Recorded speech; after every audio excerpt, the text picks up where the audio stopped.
This is Patrick Leahy reporting from Albuquerque, New Mexico. For the second consecutive time in the past 2 weeks, President Obama was greeted by Tea Party protesters outside a town hall meeting today.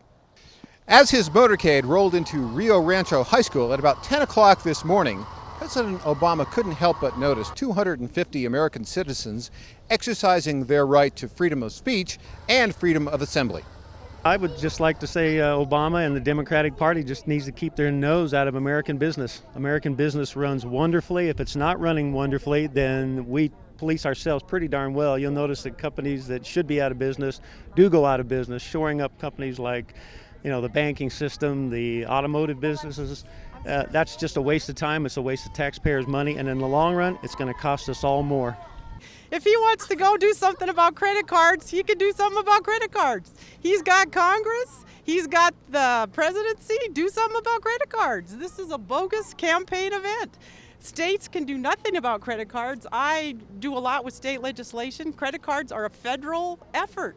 So the whole thing is a major distraction for the lackeys and toadies of the Obama-loving media. USA! USA! Woo! I'm here because I am very mistrustful of this administration. I feel that they are very sneaky.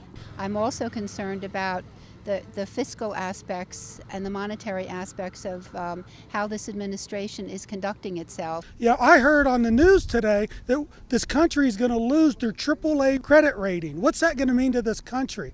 What are we going to do when China quits lending us money? Do these people know about the inflation when it hits? Do these people remember the late 70s, early 80s when we had this inflation and interest rates over 20%? Do they want that again? Inside the hall, again for the second consecutive town hall meeting, President Obama was forced to acknowledge the protesters outside. But interestingly enough, the president dodged a question from local Tea Party organizer Charlotte Salazar. We're here at the President's Town Hall meeting in Rio Rancho, New Mexico.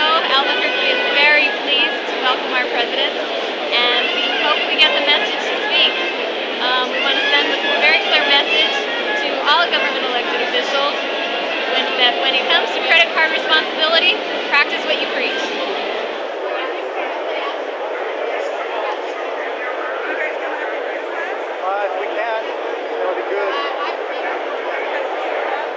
I am honored and privileged to introduce to you today a family man who understands our problems, President Barack Obama.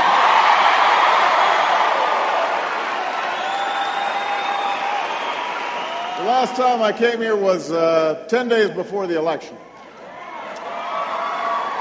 We were over at the University of New Mexico.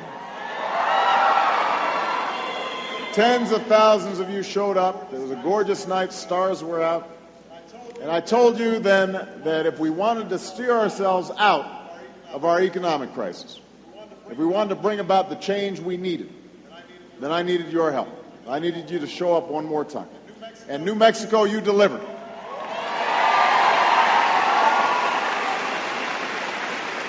Since the very first day that I took office, we have acted boldly and swiftly across all fronts to clear away the wreckage of this painful recession and to start laying a new foundation for prosperity.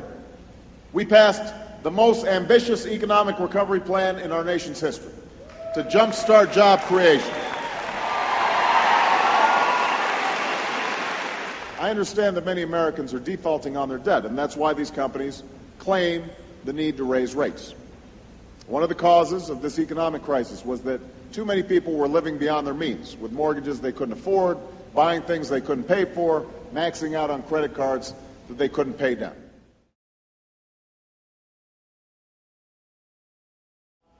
This is not an issue I just discovered recently. For years, I've been a proponent of strengthening consumer protections when it came to credit cards. As a senator, I fought predatory lending and credit card abuse. And I called for what I called a credit card bill of rights. Last month, I met with the leaders of the major credit card companies to discuss these and other reforms that I believe will better protect the nearly 80% of American households that use credit cards. And we didn't agree on everything, as you might expect. That was a slip of the tongue here. We didn't agree on everything, but we did agree that any reforms we can shouldn't diminish consumers' access to credit. I also think there's no doubt that people need to accept, as I said before, responsibility that comes with holding a credit card. This is not free money, it's debt. And you shouldn't take on more than you can handle. We expect consumers to make sound choices and live within their means and pay what they owe in a timely manner. Banks are a business too, and so they have a right to insist that timely payments are made. But what we also expect is that our institutions act with the same sense of responsibility that the American people aspire to in their own lives. We expect that when we enter into an agreement, that agreement is reasonable and transparent. We expect to pay what's fair, not just what fattens growing profits for some credit card company. You know, this is America, and we don't begrudge a company's success when that success is based on honest dealings with consumers. So I'm calling on Congress to take final action to pass a credit card reform bill that protects American consumers and send it to my desk so that I can sign it into law by Memorial Day. There's no time for delay. It's time to get it done. So we are going to have to deal with our long-term debt.